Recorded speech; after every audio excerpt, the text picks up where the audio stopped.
Olá, que prazer darmos início ao nosso programa Sala de Imprensa. E nós temos a honra de sempre entrar no seu lar, estar ao lado da sua grande audiência, através de bons entrevistados. Nós temos procurado trazer para cá, para o nosso programa Sala de Imprensa, o que existe de melhor em termos de conteúdo, em termos de realização, enfim, a sua biografia, não é, profissional. E nós estamos, hoje eu tenho certeza, nós exageramos. Eu estou ao lado aqui, sem sombra de dúvida, meu coração até palpita, é verdade. Uma das mais importantes reservas morais desse país. Ele é um homem de uma formação fantástica, ele é advogado, ele é jornalista, ele é radialista e psicólogo. E através do trabalho da psicologia, empregada com muita dedicação, mais de 50 anos dedicado ao trabalho da erradicação da droga no nosso país e tratando os seus viciados, os dependentes químicos. Eu estou falando dessa figura fantástica, do meu querido amigo, que já foi comandante da Polícia Militar, comandante da Rota, meu sempre deputado estadual, Edson Ferrarini. Uma honra ter você aqui, irmão. Muito obrigado, Redó. Muito obrigado. As suas palavras sempre são muito gentis porque você é meu amigo. Mas, se Deus quiser, nós vamos explicar aqui ao longo do programa muita coisa. Isso é importante. Muita coisa útil para as famílias que estão nos assistindo. Você tem um livro fantástico que é o Drogas e o Alcoolismo. Você tem várias cartilhas, inclusive esse livro aqui, que nós vamos falar muito sobre ele, e tem inclusive um trabalho do ProERD, não é? Que é a conscientização do adolescente, não é? Que você também teve a oportunidade de incrementar, de incentivar muito, mais de 2 milhões de cartilhas espalhadas aí em todo o Brasil. E uma coisa importante, foi da autoria deste homem aqui, para que vocês tenham a consciência, a criação da Polícia Militar Ambiental, foi ele. E aqui a Câmara já, na verdade, isso aí abriu, colocou essa jovialidade aqui, nosso querido Carlos Henrique Filho, o CH. CH, tudo bem, meu irmão? Um prazer estar aqui, Sérgio. Muito obrigado. Olha, o CH, jovem, ele é um brilhante profissional da área de comunicação, está na Band, não é? E também faz transmissão de futebol através da nossa querida TV Gazeta. E hoje está aqui, vai nos auxiliar nessa entrevista importante com o Coronel. Você, como é que está indo lá? Na Band, nossos amigos, estreando, ótimo. Tá tudo bem? Tudo bem, Sérgio. Melhor impossível. Estou na Rádio Gazeta também. Tento conciliar esses dois trabalhos, né? Rádio Gazeta, a Bandeirantes. Sim. Sempre na área esportiva. Minha área é o futebol, principalmente. Que é onde você gosta e se dedica. Quando a gente faz o que a gente gosta, é diferente, né? Isso é muito bom, isso é muito legal, legal. Meu querido amigo Edson Ferrarini, uma coisa que eu queria, das suas palavras, você que tem uma experiência parlamentar muito grande, não é? 7 mandatos exercidos na Assembleia Legislativa como deputado estadual, sempre com muito profissionalismo, dedicação, e eu tenho certeza que você precisa voltar, Nós temos hoje, infelizmente, na Assembleia, lógico, temos bons colegas lá, temos grandes deputados, não é? E tantos que merecem, não é, todos os nossos elogios, mas a grande verdade é a seguinte, hoje o parlamento tem estado de joelhos, não é? Em função de todos esses escândalos, principalmente o Parlamento Federal, né? Congresso Nacional, Senado e Câmara, mais de 200 parlamentares, não é? Dos 513 processados, não é? Com essas questões todas aí de Lava Jato e tantas outras implicações e as várias, né, trabalhos da Polícia Federal, cada dia aparece com um e é sempre envolvido o deputado, como agora no Rio de Janeiro, a questão da segurança pública, os policiais militares lá e civis envolvidos com o caso da distribuição, não é? Da comida nos presídios e tal, com superfaturamento e tal, um negócio absurdo. E eu queria que você me falasse, de acordo com a sua visão, o que o nosso público telespectador pode esperar nas próximas eleições agora de 7 de outubro. Você sabe, Redó, prazer estar aqui do lado do CH, trazendo essa juventude. Isso é bom. E ele tem correr atrás da bola e falar ao mesmo tempo é uma genialidade. Tem né? que ter. Tem que ter um sentimento. Aliás, tem que ter uma formação cognitiva fantástica. Fantástica. Né? Mas você sabe, eu fui deputado estadual. Eu queria que as pessoas soubessem primeiro de uma coisa. Nesse mundo de lama que estão aí, eu abri mão da minha aposentadoria como deputado estadual. Entenda isso. Mas é importante, me permita interrompê-lo, mas é importante falar uma coisa aqui que eu acho, que você está falando uma coisa, porque de repente a pessoa fala, tá vendo? Abriu. Não. Quando foi que você fez isso? Em 86. Ou seja, há 32 anos atrás. Isso. Não é hoje. Não é que começou agora e tal. Por isso que eu falei. E veja, eu tenho a grata satisfação de ter amizade com o coronel Edson Ferrarini há mais de 30 anos. Enfim, uma amizade mais próxima há uns 15 anos. Mas há mais de 30 anos nós estamos juntos, não é? Em razão do trabalho público que ele desenvolve. Mas o que eu quero dizer é o seguinte, eu sempre disse em todos os meus discursos, e não tenho nenhum medo de falar e nenhuma oportunidade de vacilo, é uma das maiores reservas morais desse país. Eu digo isso em função do seguinte, em função dos seus princípios. O senhor sempre, como deputado, sempre nos apoiou na Associação Paulista de Imprensa, me apoiou na minha profissão como advogado. Assim, quando precisava, os eventos que eu fazia na universidade ou nas rádios, sempre estava presente, nos prestigiando, e nunca mudou os seus princípios, os seus valores. Sempre teve num caminho reto. Você sabe, Redor, além de abrir mão da minha aposentadoria, o Central tem dezenas de deputados com aposentadoria, herdeiros, tudo bem. E com o meu voto, no meu segundo mandato, eu acabei com a aposentadoria de deputado estadual.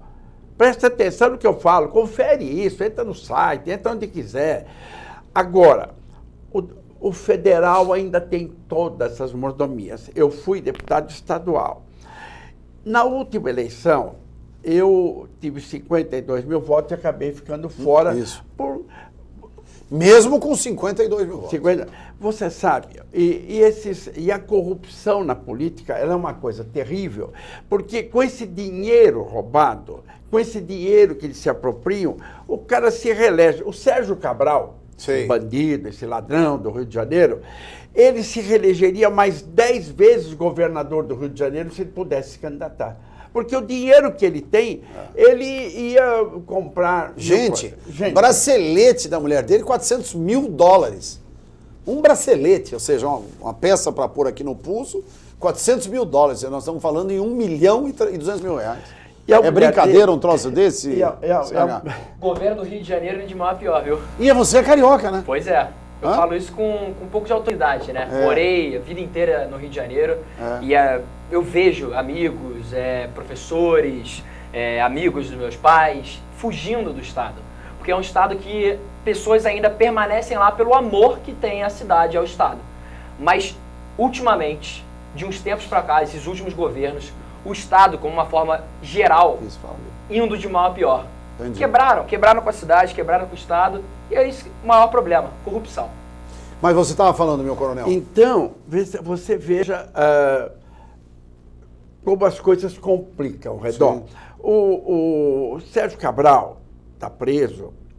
O Al Capone era fichinha perto dele. Ele era o Sérgio Cabral que roubava e autorizava a roubar, como estamos vendo. O Al Capone era aprendiz. Era aprendiz. De trombadinha. Trombadinha perto dele.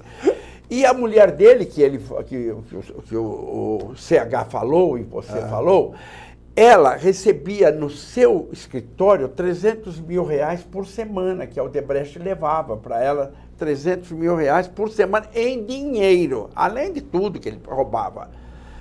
Só que, olha a vergonha, ela está em casa. O ministro Gilmar Mendes achou, porque ela tem um filho de 14 anos e um de 15, o coração de ministro a gente não entende.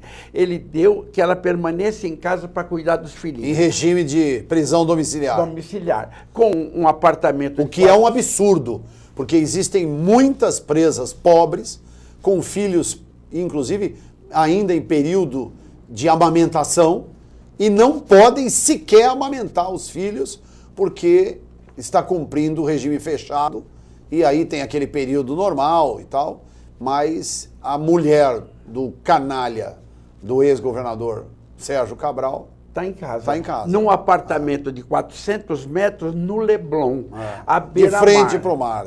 Então, deve ser difícil encontrar os filhos lá dentro, 400 metros, para achar os filhos. Então, daí, quando ela vai, como é que vai? Em resumo, nós vamos falar depois sobre impunidade, sobre a intervenção militar no Rio de Janeiro. E nós vamos ver que, quando o ministro Gilmar Mendes deu a ela essa permissão para permanecer em casa, para mim, foi um tapa na minha cara. Aliás, você falou isso, coronel, antes de nós entrarmos no ar, o senhor falou isso, né? Foi um tapa na minha cara e na cara de todos os brasileiros. De mais de 200 milhões de brasileiros. Ela está em casa, logicamente, devolveu. O corrupto devolve no máximo 10, 15% do que ele roubou. Ela está em casa administrando os bens. Isso é muito... Depois vamos falar sobre segurança em geral. Mas fale. sabe por que isso, Sérgio Coronel? Sabe por quê? Porque a lei no Brasil, infelizmente, no nosso país, é relativa. Depende de quem está cometendo o crime. Foi o que você falou. Pobres, mães pobres que não têm condição de pagar uma pensão, bons advogados, pagar uma fiança, sair fora, dar uma escapadinha, igual esse pessoal que a gente sabe que dá, e aí fica lá preso pagando, né, o que deveria pagar. Lógico. Mas os ricos não. Os ricos não. Os corruptos, colarinho branco chamado, têm esse privilégio, porque a lei é relativa, depende de quem faz. É um absurdo. Isso não pode acontecer. Mas o senhor abordou um tema aqui importantíssimo, a respeito da intervenção militar lá no Rio de Janeiro, em razão de tudo que os cariocas e o Brasil está assistindo de desmando, de falta de segurança, de absoluta insegurança, e até realmente um caso de balbúrdia, né? Quer dizer, virou um descontrole administrativo, social completo. O senhor é a favor ou contra? Veja você. O Exército é uma reserva moral desse país. Sem dúvida. Pessoas formadas na hierarquia e na disciplina. O nível de corrupção nas Forças Armadas é zero. E esse pessoal representa, o Brasil confia. Mas o problema da segurança pública, veja você, eu trabalhei 35 anos na Polícia Militar. Comandei a rota, vi o crime de perto. Redó, veja aonde esbarra o problema. A criminalidade, para você resolver, tem que atacar as causas sociais. Lógico. Claro. O sujeito tem que ter hospital, tem que ter escola, você tem que ter isso. Depois que o crime acontece, você tem um tripé. Veja, você tem que ter uma polícia que tem que ser bem paga, bem estruturada. No Rio de Janeiro, 70% dos carros estão quebrados e o policial não recebeu o 13º salário e não recebeu o mês de dezembro ainda. Bom, polícia tem que entrar no sistema judiciário. O sistema judiciário brasileiro é muito moroso. E o grande problema brasileiro, o sistema penitenciário. O Brasil, de dentro das cadeias, 20 estados são comandados pelas facções do crime organizado. Então, se 20 estados está o crime organizado, como é que você vai querer resolver esse problema? E tem mais. O Brasil não prende ninguém. Pouco.